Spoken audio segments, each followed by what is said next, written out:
Son laughs after killing. He killed his unalived his own mom. God damn. Avon, Massachusetts, March 4th, 2025. Born in Haiti, 53-year-old Astrid Joseph. What the fuck? Damn. God damn. Moved to the United States with the dream of providing a better life. It's like a week ago. Future children. She sought opportunities that would enable her family to thrive and live a fulfilling life. In every sense, Astrid was one of those exceptional individuals whose presence left a profound impact on everyone she encountered. To those who had the privilege of knowing her, she was much more than a neighbor or a friend. She became family. Astrid worked from home and was known throughout the neighborhood for her warm, welcoming nature. Along with her husband, she organized neighborhood block parties, fostering a sense of unity and camaraderie among their community. These gatherings became cherished events, bringing people closer and building lasting connections. Astrid had a passion for learning and self-improvement, as evidenced by her attendance at photography workshops the previous year. Hell yeah, we all got to self-improve. She was a peaceful, kind-hearted soul who was always eager to sharpen her craft and continue growing as an individual, all while remaining deeply engaged with the people around her. Her unwavering enthusiasm for life was contagious, and her presence always brightened any room. Her family was also going through a season of improvement, having recently completed renovations to their home, including installing solar panels on the roof and building a new fence in the backyard. These upgrades reflected their efforts to build a future filled with progress and sustainability. The Joseph family was known for their loving, tight-knit bond. Astrid's devotion to her two sons was unmatched. She poured her heart and soul into ensuring they had every opportunity for a bright future, working tirelessly to provide them with a life full of love and support. Life was going well for Astrid and her family, and their lives were full of promise and joy, but little did anyone know, a chain of events was unfolding that would soon send shockwaves through their community, leaving a deep and lasting impact on everyone who knew them. The tragedy that would strike the Joseph family was something no one could have ever predicted, forever altering the lives of those closest to them. On the afternoon of March 4th, police were called to a home on Nichols Avenue after a distraught and frantic husband dialed 911, claiming that he had found his wife lying on the kitchen floor with her head pressed against the pantry door. Damn! Upon arrival at the scene, officers were met with a truly gruesome sight. That's crazy, The victim was identified as 53-year-old Astrid Joseph, who tragically passed away at the scene after succumbing to multiple wounds across her body, the kitchen knife lying next to her bloody body. Astrid's husband quickly noticed that the family's Nissan Pathfinder was missing, prompting police to track the vehicle. It was swiftly located, and the occupant was Astrid's 22-year-old son, Thaddeus Joseph. He was arrested at South Shore Plaza in Braintree and taken into custody for questioning. Later that afternoon, the Nichols Avenue home was cordoned off with yellow caution tape, and a heavy police presence was visible outside. Neighbors reported seeing a man, identified as the husband, standing in the street crying uncontrollably when police arrived. I bet. Imagine y'all come home from a long day at work.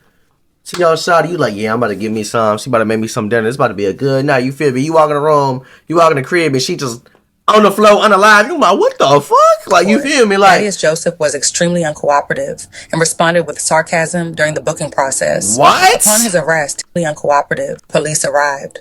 According to a police report, Thaddeus Joseph was extremely uncooperative and responded with sarcasm during the booking process. Sarcasm, gang, what? Upon his arrest, he made a chilling statement.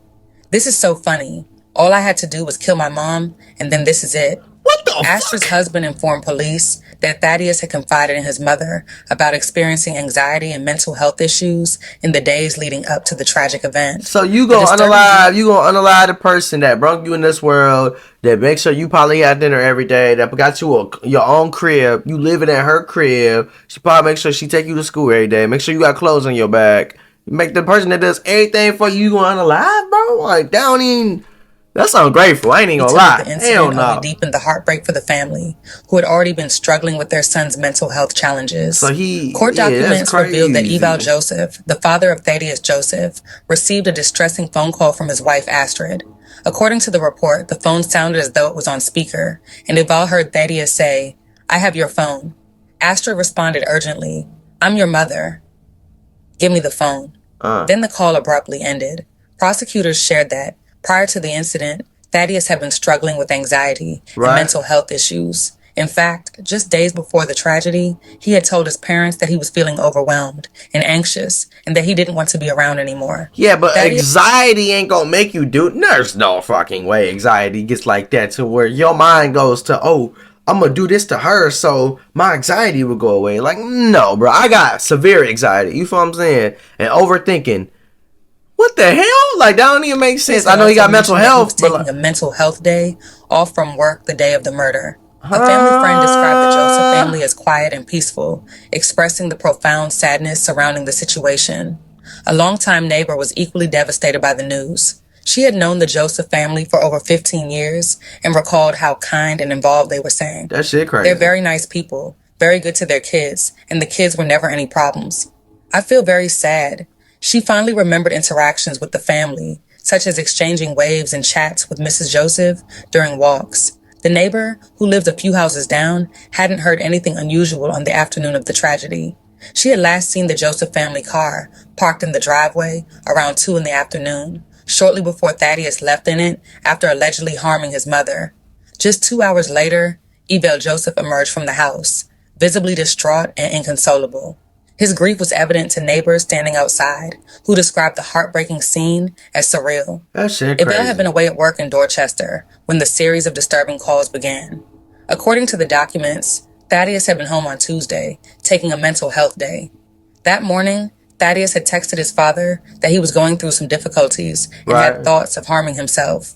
Evel missed a call from Thaddeus just after 11 that afternoon, and when he called back, Thaddeus didn't answer. That's crazy. Evel then tried contacting Astrid, who suggested that he should speak with their son.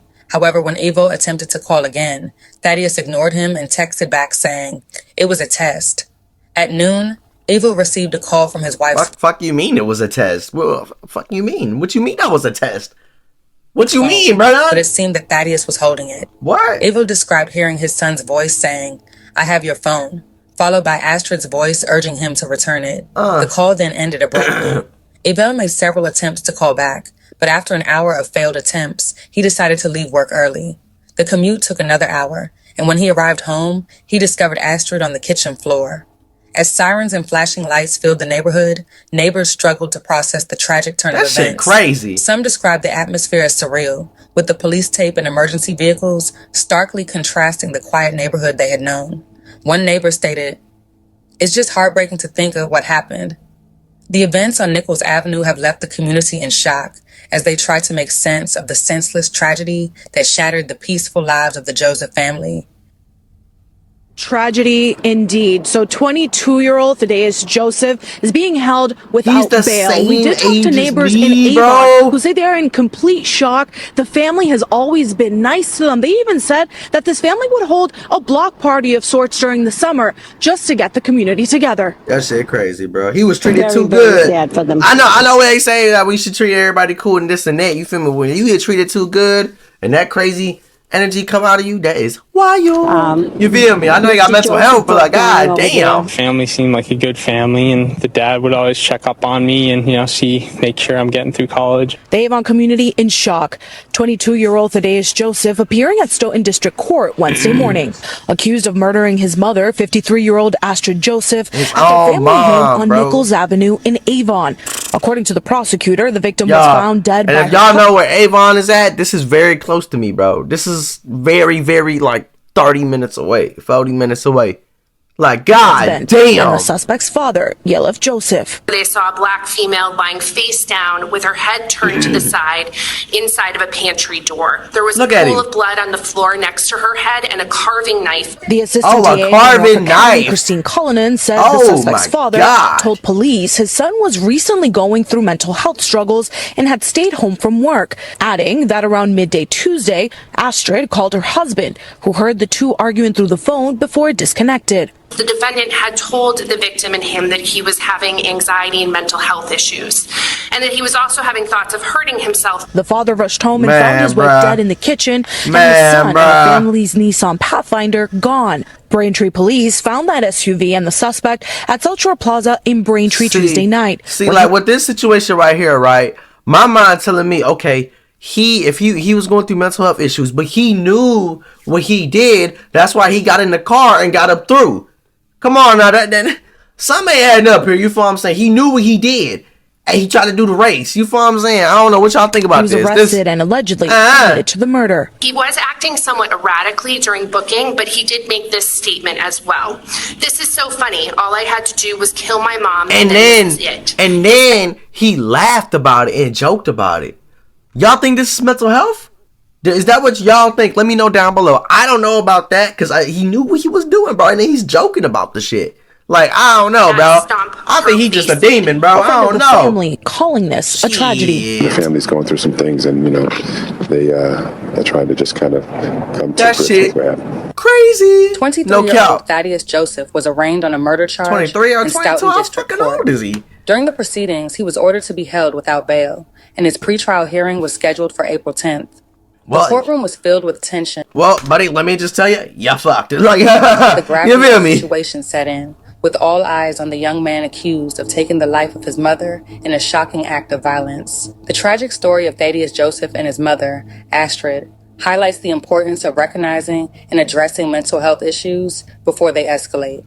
The need for strong family support systems, open communication, and timely intervention when someone expresses anxiety or suicidal thoughts is man, important. I don't know. I don't know, man. Let me know down below what you think, man. Was he going through something like an episode, or did he just do it just to do it? You feel what I'm saying? From what I'm hearing is he was saying that he was going to do something to himself. He didn't do something to himself, that he did it to his mom's, and then he took her car, left, trying to do the race, and then when he got caught, he was joking about it at the... Like, you feel what I'm saying? I don't know, man. Let me know what y'all feel about this video. Let me know if y'all think that it was an episode or like, what the fuck? I don't even know, bro. The fact that he took the car, ran, that tells me he knew what he did. And then he was joking about the shit. So obviously he didn't give a damn. You feel me? So I don't know, bro. Is he just crazy as hell? Is he just a demon of YN? Or he had an episode, man. Let me know down below, man. Y'all stay safe. Y'all stay up out the way, though. It's on with y'all, man. Like the video.